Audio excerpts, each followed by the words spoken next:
passports and partnerships, let's explore Southwest Nova Scotia to the world and more. Student voices, bright and true, a global journey just for you. Welcome back to another episode of Passports and Partnerships, where we're sharing the international student story of the Tri-Counties. Today, I've got one, Tyler Smith. Welcome, sir. Happy to be here. Tyler Smith, I've known you for a long time. Yeah. In different capacities. Today we're talking around international students. Where was your entry point with international student program? I got involved in a lot of different things at the school early on, student council, grads, and kind of in that leadership role with the student council, we would run events. Okay. And we would look for ways to incorporate the international students. And that just kind of transitioned into the liaison role. I'm not sure if the liaison role existed back then, but it just kind of it evolved into kind of a part of everything we do here now. Yeah. I think whether it was an official role or an unofficial role, having worked with you back then, seeing you support international students, that's what you were doing ahead of it being officially called the liaison role. What keeps you interested in the international students? When you're welcoming all your kids, the local students, newcomers to Canada, but then the time and energy you put into welcoming our international students? I like welcoming new students. So you're new to Drumlin Heights? Yep.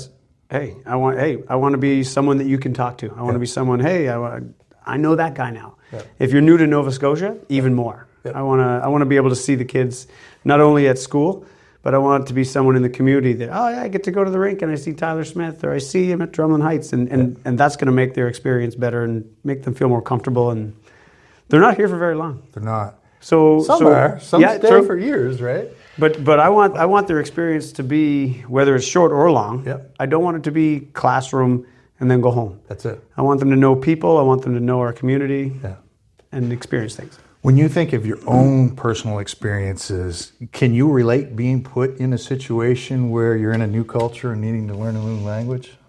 Yeah. Like I left Cole Harbour as an English boy, and I learned French at University of St. Anne and had to learn the Acadian culture and the Acadian language. And do you think that brings a different level of empathy in working with these students? Yeah, I would 100%. I would say so. Yeah, because mind you, I had some pretty welcoming people when I moved to Clare. Of course you would. And Clare, right? And it was awesome. So I definitely take a couple of plays out of their book, and I want to make people feel comfortable. Yeah. Today we're at your school. This is your home turf, right? We're at Drumlin Heights, and we're welcoming a bunch of students.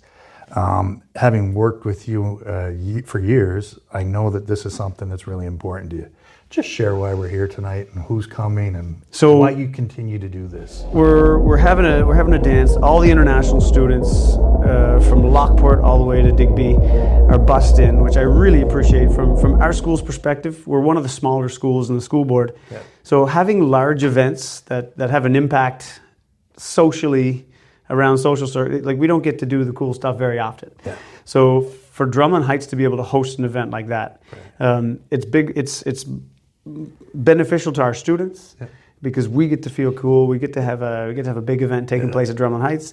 But the students from Digby who have friends in Shelburne, they get to meet up here. So we're located in that kind of mid-range that you can get on a bus and go halfway this way, halfway that way. Yeah. This is the best. It's a nice meeting point for everyone in our region, isn't it? And we get to show off, and even our staff. We have staff. Sarah Benham. We got to give props to her that she decorates the place and it looks like a prom. Yeah, that's one thing. I mean, you're the liaison, but you've got a team, a staff that really pull together to support events like this. How important is that in creating that welcoming atmosphere for everyone? Well, the stuff we do here at Drumlin Heights is not just Tyler Smith. It comes from support from the admin. Yeah.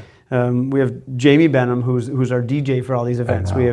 There's never issues with teachers to come and support with chaperoning these events. So we just have a culture here that let's get out and have fun. You get to know the students on another level. Yeah. It's a couple of hours on a Thursday night. It's great. Yeah, it is. Some people think that being placed in a rural school might be a bit of a challenge. What are some of the things you see as an opportunity that gives our students an advantage when they're placed at Drumlin Heights? So I really enjoy when we get those students at like public transportation and just being out and living in an urban setting and being able to get to do what you want.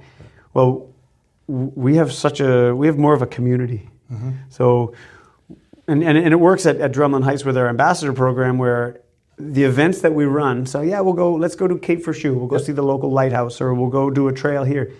It's events for our international students. But we have ambassadors that jump on, and they get to experience their own communities from a different lens.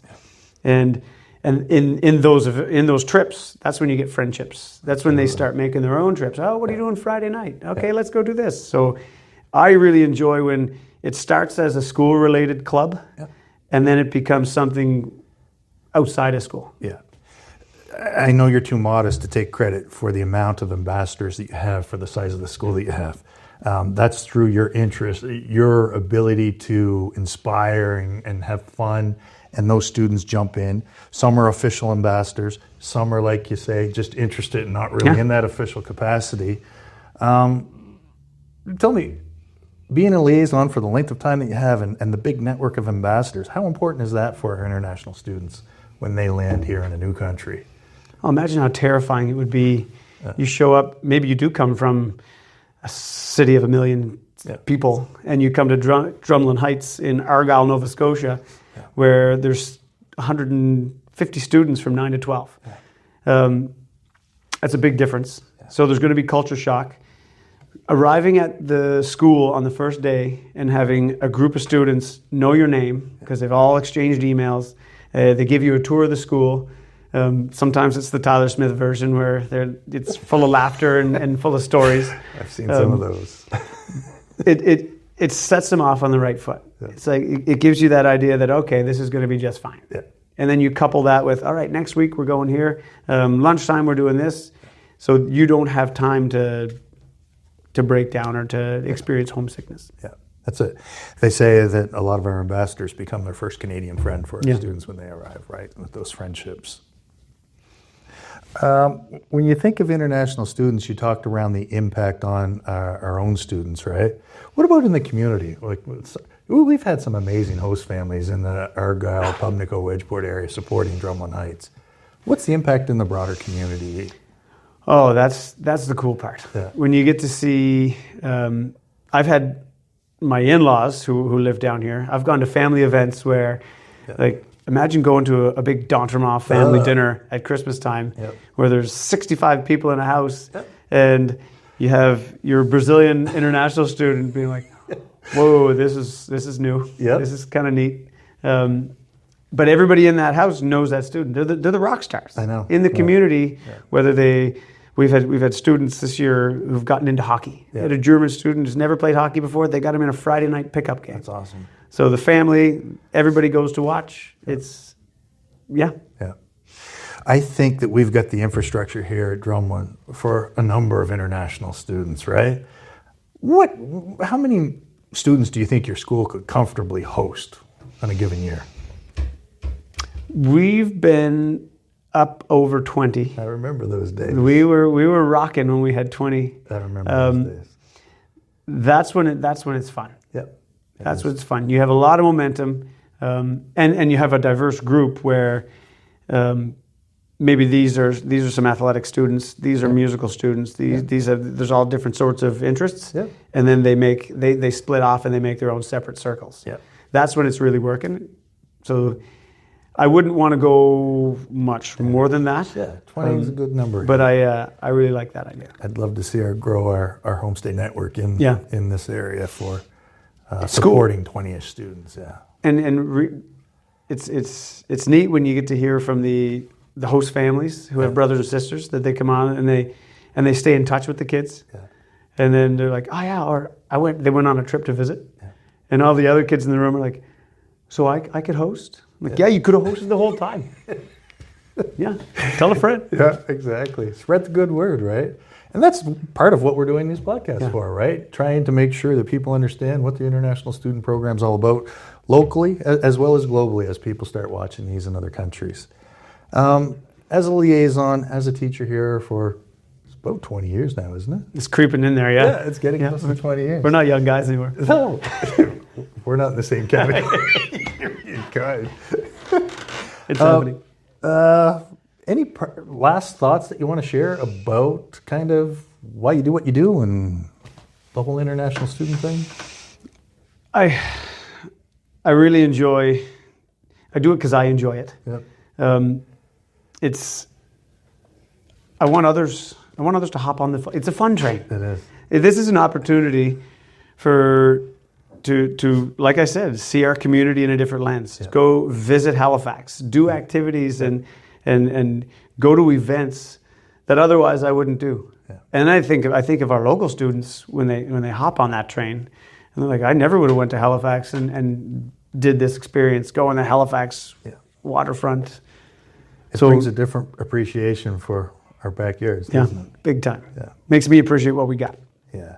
Speaking of appreciation, Tyler, there is no question. If I could clone you and put you in a number of schools across the province, our program would be much better, man. There'd be some exhausted people. You're like the Energizer Bunny and the batteries never wear out.